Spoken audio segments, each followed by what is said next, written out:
Parehas kami baliw. Feeling ko yun lang yun eh. Sa relationship, biglaan nyo lang makikita na baliw kayo.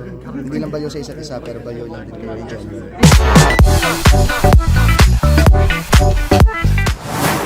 TikTok live, yes. Naka-live siya, nakita ko, sabi ko, may foreigner. Tapos biglang nagmura ng maluto.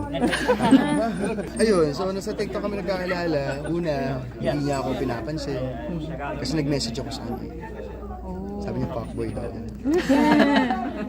Sabi ko, hindi. Sabi ko, lover boy, baka. Pero not fuck. Parehas kami baliw. Feeling ko yun lang yun eh. Sa relationship, biglaan nyo lang makikita na baliw kayo. Hindi lang baliw sa isa't isa, pero baliw lang din kayo in general. Doon kami nag-click, makulit kami.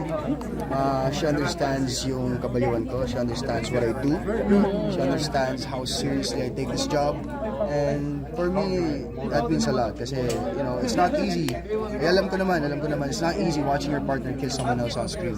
Diba?